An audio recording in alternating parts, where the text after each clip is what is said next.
Alrighty, welcome back for another episode of Two Plane Sports. Today is Friday, September 22nd, the eve of the Big 12 conference opener against a new Big 12 opponent, which is really weird. Oklahoma and Cincinnati. It just still feels weird. But obviously, there's going to be a lot of change this year and next year, and this change is something we're going to have to get used to. So Oklahoma goes on the road. Fox Big Noon kickoff will be there in Cincinnati for the game. Oklahoma will be taking on the Bearcats, who are coming off of a loss against Miami of Ohio, and they are 2-1. And then you've got Oklahoma coming off of a 66-17 win against Tulsa, 3-0. So Oklahoma's rolling. Dylan Gabriel looks good. Honestly, the whole team looks pretty darn good for Oklahoma, and are kind of hitting on all cylinders, and you certainly hope that'll continue. So we're going to discuss what we're expecting, previewing that game, score predictions, and then our betting segment. I don't think Jose is doing 17 bets, so it should be a little bit of a shorter segment later in the program.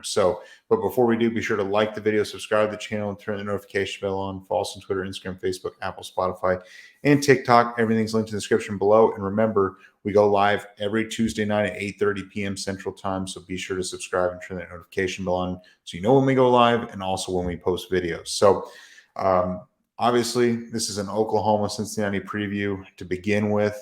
Jose, I'll turn it over to you. What are your thoughts? Oklahoma's high-flying offense against Cincinnati. So I still think Oklahoma's going to win, and by a significant margin. The biggest question mark going into this game for the offense is the offensive line, and can they handle the front from Cincinnati? I think Cincinnati through 3 games has 10 sacks total. But if you watch any of their games or even watch their highlights, the pressure for the most part hasn't come from their defensive linemen. Yeah, they're good, especially the interior. They have a redshirt sophomore. I can't remember his last name, but his last name is, I can't remember his first name, but it's Corleone. Dante Corleone. He's 6'2", 318, has a sack on the year. And then their senior is Juwan Briggs. Both of those guys can get after it, but as long as the interior of the defensive line is doing well, I don't see them being huge threats to Oklahoma. Now, their linebackers, they do like to bring the blitz from the second level of the defense, either defense DB blitzes or their linebackers coming in. Kind of similar to Oklahoma, especially when they run a 3-man front. Looks pretty similar in regards to how they blitz. But even still, they're pretty undisciplined when it comes to containing. So Dylan Gabriel's going to have a field day running. I would assume he probably racks up maybe 30, 40 yards on the ground, if not more, this Saturday. Miami of Ohio their quarterback was able to maneuver pretty well around them the entire game. And then their defensive backs, we're not going up against Sauce Gardner and Kobe Bryant anymore. They're not very good. They lose a lot of 50-50 balls, and that's where Oklahoma has shined this year so far, especially with the bigger guys like Jaden Gibson and Nick Anderson. They've done really well at contested catches. So as long as the offensive line can do well, we'll be good there. Defensively, their offensive line isn't that bad, actually. Emory Jones, he's good. He can make plays. I really don't think he's that great of a quarterback. Again, when I was watching all their highlights and try to watch a couple of their games, pretty quickly through, he really just looks for that first option, and if it's not there, he tucks it down and runs. So Danny Stutzman and Jaron Kanek could have a field day, again, getting after him. And then he does tend to overthrow the ball. So safeties, as long as they're playing well over the top, they could be breaking up. Who knows? Peyton Bowen could have his first interception of the year this game. Cincinnati's going to be a tough one to go into because it is the first true road game. But if the Sooners look like they have the first 3 games, I really don't see it being as competitive as some may think it is, because they still believe it's the Oklahoma of last year. Yeah, no, I agree. I think the more you look into this game, on the live stream, I said I think Oklahoma. I think that the 14 points that they're giving us is probably pretty accurate of what the game's going to look like. I think Oklahoma should win by more than that. Oklahoma should win this game by 3 scores. I think just looking at it. Speaking of that Bearcat defensive line front, Malik Van is a guy you left off on the edge there. He's tied for the team lead in sacks with 1.5, so he just adds to those other two you mentioned. But it is a good defensive line. That's probably the the matchup of the game. I do think Emory Jones could give us fits to start off the game, kind of like the Tulsa backup quarterback did. Just sometimes those dual threat quarterbacks can get after us a little bit, but I think once Oklahoma settles in, they should be able to dominate just as they did in the Tulsa game. They've got a couple of good running backs. Their leading runner has almost 300 yards on 6 yards a carry. That's Corey Kiner. Ryan Montgomery's got about 4.5 yards a carry on 125 yards. They're not a bad team, but when you look at what they've done, they won week 1 by blowout fashion against some small school. I can't remember who it was. Week 2, they go out and play Pitt. Beat them by 6 in a close game, but then Pitt turns around and gets smoked by West Virginia, who's not very good. And then obviously they lost last week to Miami of Ohio, which is not a quality loss. So, I mean, all the things that you look at and stuff, Oklahoma should win this game by about 3 scores, I think, at least, if they play the way they should. Because I do agree with the whole first road test, first conference game, all that stuff. I mean, the stadium should be rocking. Cincinnati fans are going to be excited. If you're Cincinnati, like this is your Super Bowl. Everybody's is going to want to beat Oklahoma on the way out of the Big 12. Same thing with Texas. We've got huge targets on our back everywhere we go. Oklahoma is on paper and on the field the better team, and they should win comfortably in this game. But at the end of the day, and you guys have both alluded to it, is what it's going to come down to is the play in the trenches with OU's offensive line if they can protect Dylan Gabriel. There's been some inconsistencies, it seems like, as far as opening up running lanes, especially in the interior line. Savion Bird's had some ups and downs, and there's been a lot of rotation. Sexton played, Everett played last week, and it still seems like after 3 weeks, Coach B is still searching for his perfect 5 or starting 5. That's the biggest question mark, is can you protect Dylan Gabriel? It's one of those games where if you let Cincinnati kind of hang around for a little while, that's where you can get in trouble being on the road. You let the crowd get into it.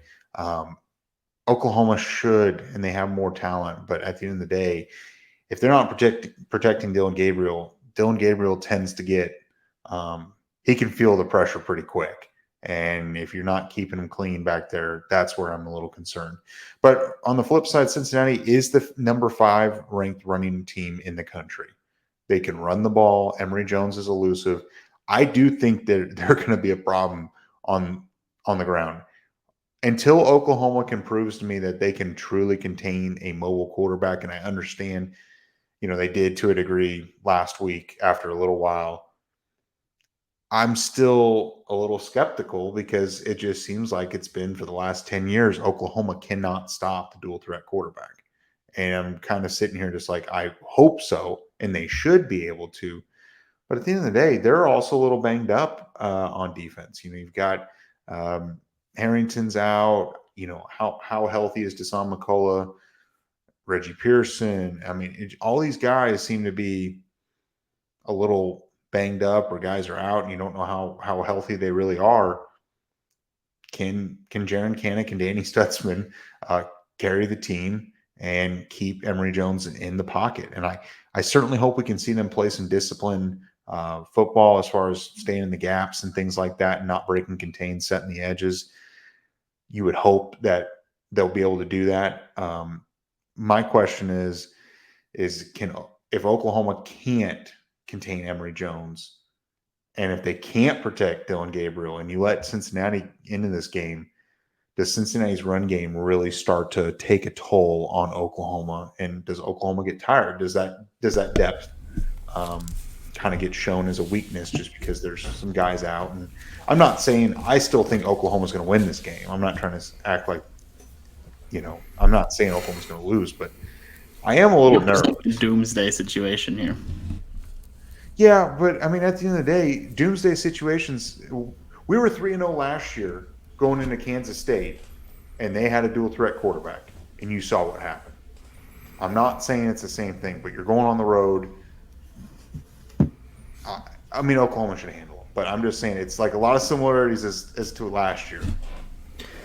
Well, there's definitely a reason to be a little nervous because, like you mentioned just now, it's very similar when you just compare it because obviously Oklahoma's 3-0, for same as last year, dominated for the most part their opponents, but this year just feels a little bit different. I haven't really gone back to look at the exact stats, but I don't think that Oklahoma was scoring nearly as many points or keeping. I think they were defensively doing a similar job at keeping the opponent at low score totals, but it also seemed like it was kind of like dumb luck sometimes that the other team was making a mistake.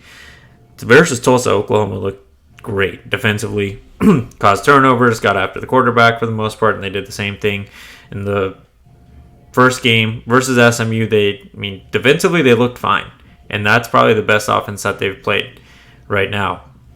Offensively is where it got shaky, so as long as the offense, and again, that could be a big question going into Cincinnati because they don't have a fantastic defense, but Oklahoma has shown, and when you look at it over 15 games or however much we've seen with this staff, they have a really good first quarter and just forget how to play offense for second and third quarter, and then they try to play catch up if they're behind in the fourth quarter. That's when they can get dangerous. If Cincinnati comes into the fourth quarter with a lead, Oklahoma playing from behind in the fourth quarter is the big test. We haven't seen that yet. Last year they lost a lot of close games.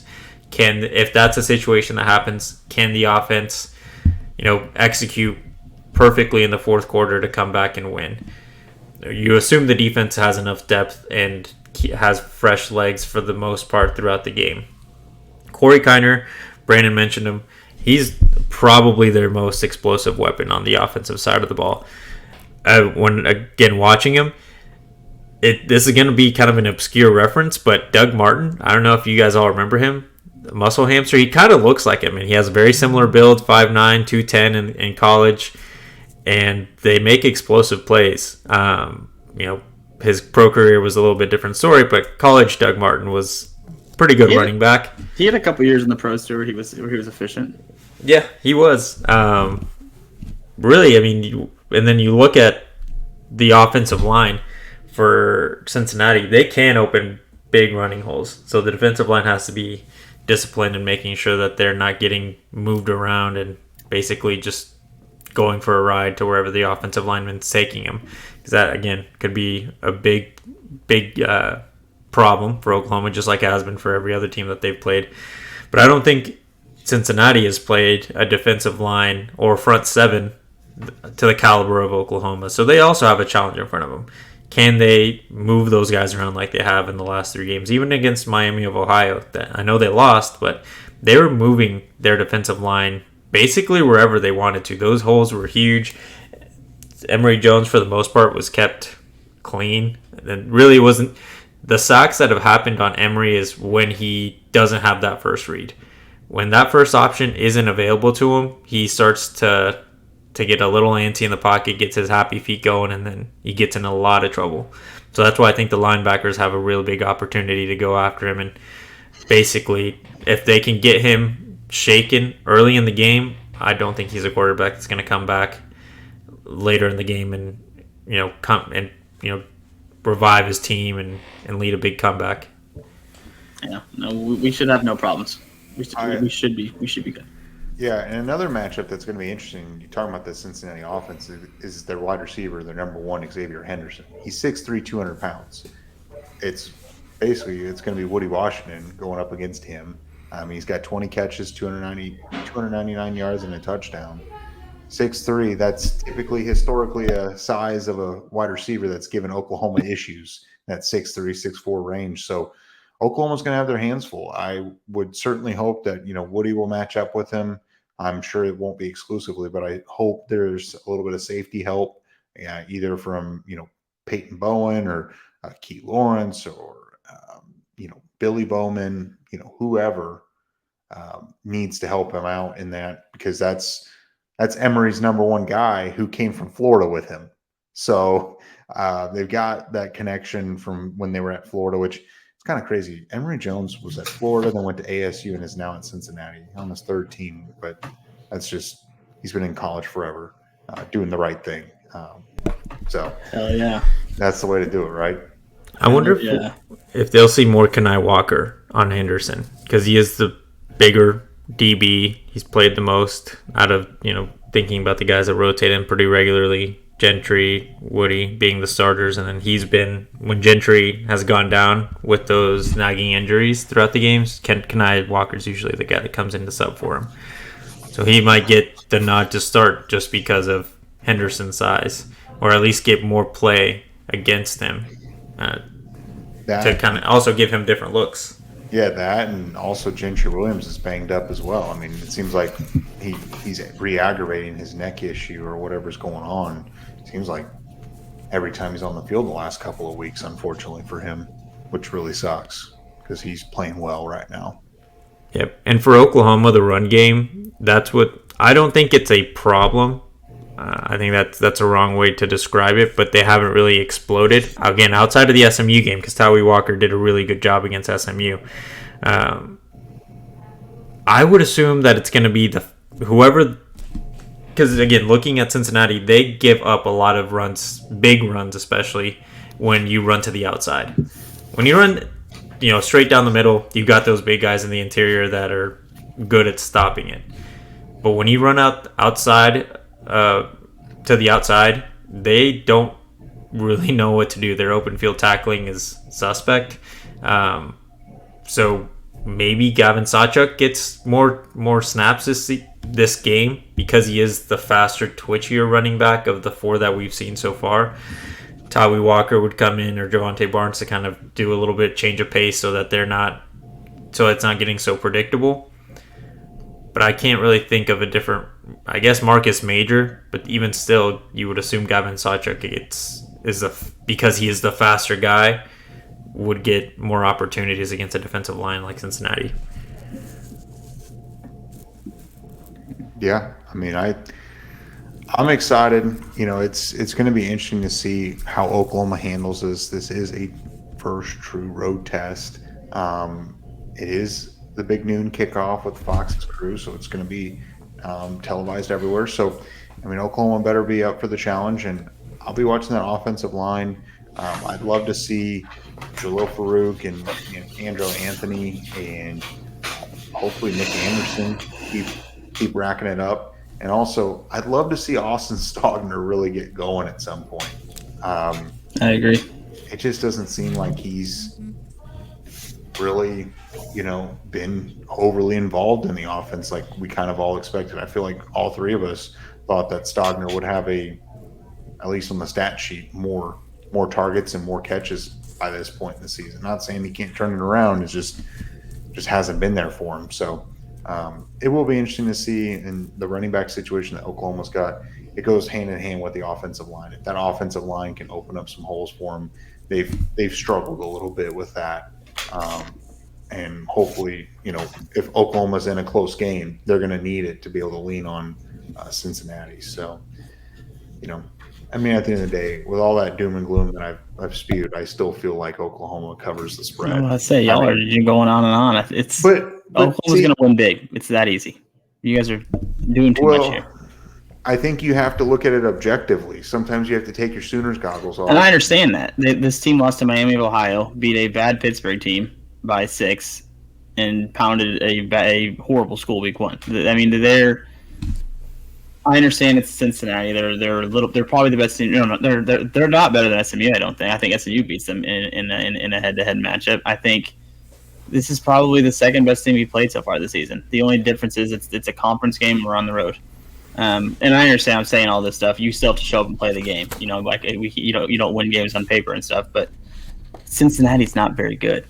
That's what it boils down to. You guys are doing a lot of research, a lot of digging, and that's good because it is a preview show. But it comes down to Cincinnati being not very good, and Oklahoma should be pretty good. Brandon's analysis. Oklahoma's better. If you let Emory Jones get a rhythm, that's when it can get dangerous. You just got to rattle him early. I agree. I do agree with that. It's just if Oklahoma can contain the dual threat quarterback in this game, that's when I'll really start to believe. I think they can. It's just I felt like they could last year too. So we'll see what they can do. Like after this, they don't really deal with a dual threat quarterback because after this game, you got Iowa State. Might as well be a non-conference. And then Texas. I mean, Quinn Ewers is not an elusive guy. I wouldn't even call him really an elite athlete. He's a good quarterback, but he's not going to be someone you're going to have to worry about, breaking a run for 20 yards or something like that. Yeah, I mean, no, you're right. I mean, they're not going to play a whole lot, but at the end of the day, if you meet Kansas State in the Big 12 championship or something, you're going to face a dual threat quarterback. Yeah. So back half of the schedule has a lot more of those guys. If the starting quarterback for UCF is back, he can make some plays with his feet. Jalen Daniels from Kansas. If we go against Kansas State, they can be dangerous. We'll see. We got to get there first. Yeah. So overall, do you guys have a score prediction, Jose? Score prediction? I'm going to go Oklahoma 48, Cincinnati 14. Yeah, something similar to that. Let's go 47-10. I'm going to say I think it's going to be 42-21 Oklahoma. So I think I'll take any one of those. Yeah. So all of us hinting at the betting section of this video, everyone took Oklahoma to cover minus 14, 14.5, 13.5, 15, whatever book you're looking at. It doesn't matter because Oklahoma is covering those points with those spreads. So I saw 14. So we've all got Oklahoma minus 14. So updating the records overall in the betting, I'm 6-12 overall. I'm telling you guys, it's not advice, but if you would be fading me, you'd be pretty hot right now at 12-6. So now, Brandon, you're like a perfect 500, aren't you? Like 9-9. 9-9. 9-9, and Jose's like what? 16-18. 16-18. All right. So I believe Brandon and I have 6 total. Jose has 7. We've all given you 1. So I'll just start with it. Let me open this up. So my first game is Clemson, Florida State. So I've got Clemson +2. Clemson's at home. Everyone's writing Clemson off. Clemson's irrelevant. Florida State's coming off a game where they really struggled and escaped Boston College. Clemson's going to be ready to play. I really think Clemson just go and beats them outright. This is a game that Dabo Swinney will get them up for the game, and they will play well, and then everyone will be reminded that Clemson's actually a good program. People have written off Clemson, and it's ridiculous. So they have way too much talent. I wouldn't mind you being right, but I actually had that same game, just the opposite. I'm picking Florida State -2. I'm not that high on Clemson right now. I think Florida State will win that game. Give me Florida State -2. Why aren't you high on Clemson? I don't know. I watched them play. Their season opener against who they play in the opener. I just remember that being UNC. Duke. Yeah, Duke. Looked horrendous in that game. Then they were tied with Georgia Southern or some shit, 17-all, some horrible team. They ended up pulling away and winning big, obviously, but no. And Florida State, granted, looked not great against Boston College, but they still won pretty handedly against a pretty decent Louisiana State team. So I mean, I just think Florida State's a better program. I'm picking Florida State -2. My first game that's not Oklahoma, I'm actually taking the over on that game as well, which is 57.5. And then I'm taking Colorado +21 at Oregon. Oregon, outside of the first game, haven't really been scoring 1.5 million points, and Colorado can score the ball. I don't think they win by any shot. They'll probably lose by two touchdowns. 21 just seems like a lot. That Oregon-Colorado game, I'm taking Oregon minus 21. I think Same. Oregon's going to beat the brakes off of them. Yeah. And they don't have their best player either in Travis. Well, I mean, I guess Shadur Sanders, whatever, but Travis Hunter's not going to be there. I don't think Colorado is a good team. They beat a bad TCU team. They beat a bad Colorado State team. They've beaten bad programs, and Nebraska's horrendous. I'm not saying that it's bad for Colorado because they're obviously better than they were last year. But I just think, and I think Dan Lanning will have the boys ready to go because he said some stuff about Colorado in the offseason. I think Colorado gets beat bad. Yeah, same. I also have the Ducks at minus 21. I cannot stand Colorado. Probably one of my least favorite teams in the country, just with the suction they're getting. I'm not drinking the Kool-Aid like Hose is drinking the Kool-Aid right now. They're, at the end of the day, they're not a very good team. Like you said, bro, they beat bad teams. If they play any way like they did against Colorado State, Oregon's going to win by 70. Colorado State is not a good team. They had to mount a 90-yard drive, to force overtime there at home, and then they stormed the field acting like they just won the Super Bowl against a horrible Colorado State team. You mentioned no Travis Hunter. I think the Ducks will open up a can of whoop ass all over the Buffaloes, and I actually can't wait to watch it because I hope they lose by 107. I don't hate Colorado like that though. Like I don't. Brandon just doesn't like anything that the rest of the world likes. So once Oklahoma's popular, he's going to turn on Oklahoma and be like a state fan. If Colorado had done anything that merited getting sucked off by every single national outlet to the high heavens, then I would understand it. Like when Texas, as much as I don't, they like were 24-point underdogs versus TCU. When Texas beats Alabama, it makes sense. It's Alabama and Tuscaloosa. If anybody in the country had beaten Alabama in Tuscaloosa, they're going to get recognized. They're going to get all sorts of hype. That makes total sense to me. Colorado beat Nebraska by 100. People want to talk about how good they are. They've done nothing, and that drives me crazy. The only reason anybody talks to them is because they're flashy. They're not good. They were 24-point underdogs against TCU. And after that TCU win, after TCU lost that, they've gone on to they beat a Houston team by 24 points or something like that. TCU did. Well, Houston's bad. They're bad, but they still won. And they won handedly. If Oklahoma was doing that, we'd all be saying, "Oh my God, we're good. We're doing well." TCU might not be what TCU was last year, but they're not a terrible team. Yeah, I don't know. It'll be interesting to see. I think Oregon runs them out quick. My next game is Auburn, Texas A&M. I'm taking Auburn plus 8 points. It's the typical Texas A&M. They're at home. I think that's 8 points. That's a lot of points. I think Auburn's going to keep this one close. I don't know if they win outright. And also, I will say I have a little bit of a bias because I think if Auburn beats Texas A&M, I think Oklahoma's chances to land Terry Bussey shoots way up. Because I think if Texas A&M loses another game, I think he's going to start really second-guessing before his commitment. Yeah, I think for my next one, I'm going to go to what has the potential to be the most boring college football game of the week and potentially of all time. I'm going to go to Oklahoma State, Iowa State, two of the worst offenses in the country. It's almost like that ding was right on time just for how bad. They're two of the worst offenses in the entire country. When Oklahoma State, Iowa State meeting, I think it's Iowa State minus 3.5 is what I looked at. I'm picking the Cyclones to cover.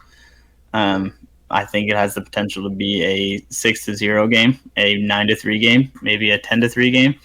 Just like what Iowa State played last week. Yeah, when you look at the matchup though, both offenses I think are dog shit. The best unit on the field is going to be Iowa State's defense. They're deep. I think the Cyclones defensively aren't horrible, and I think they will definitely shut down the Oklahoma State 3-quarterback passing system trio, whatever the hell they do.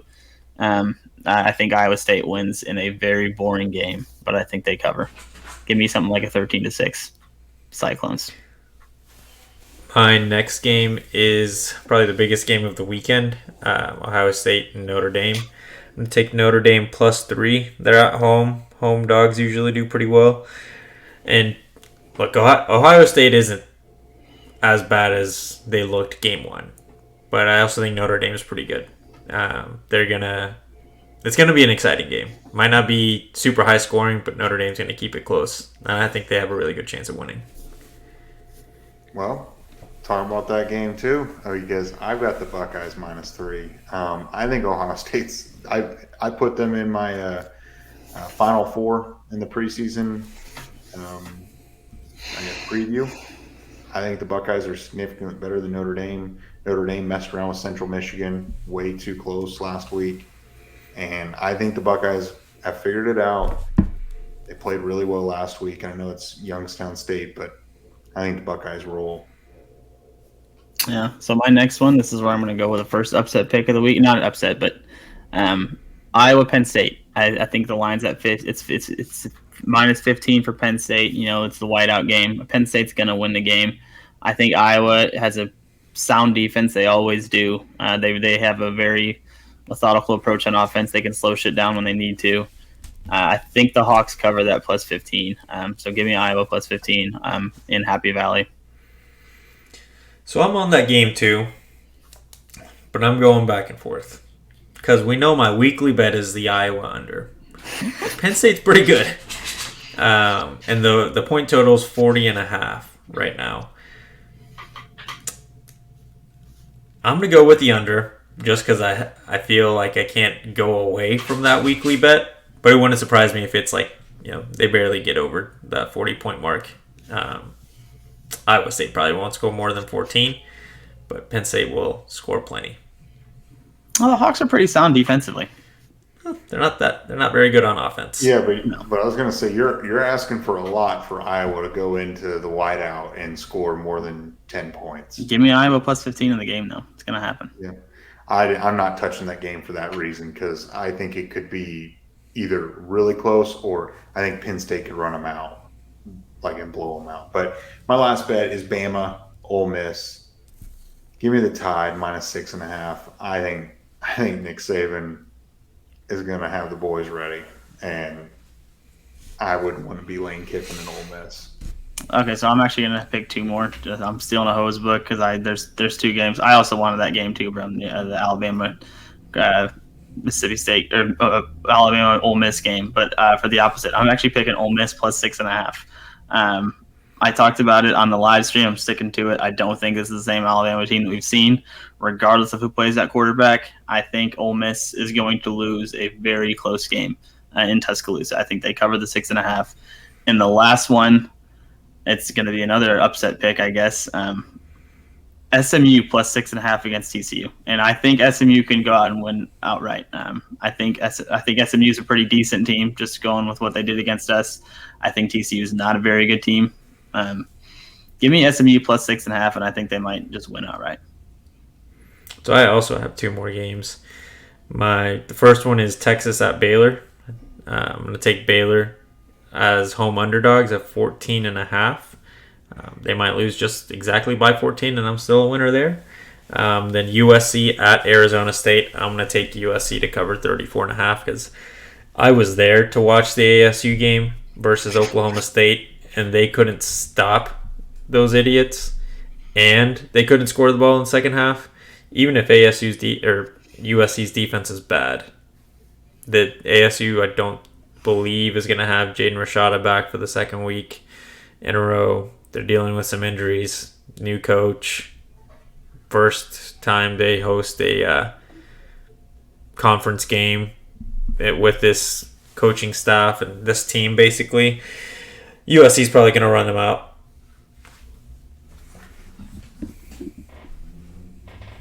You're muted, bro.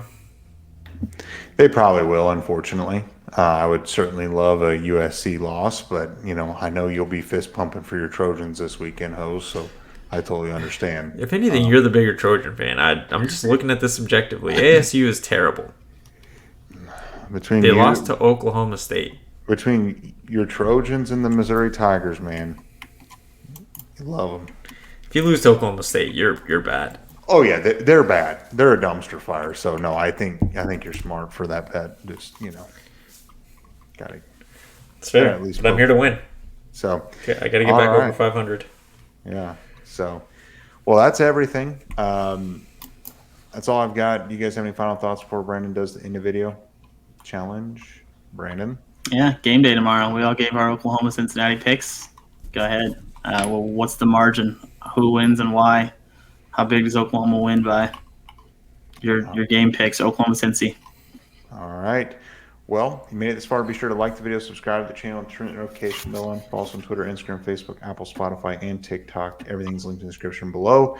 And remember, we go live every Tuesday night at 8:30 p.m. Central. So be sure to turn that notification bell on and tune in where we talk some college football, recap OU's game, and talk about some recruiting. See you guys.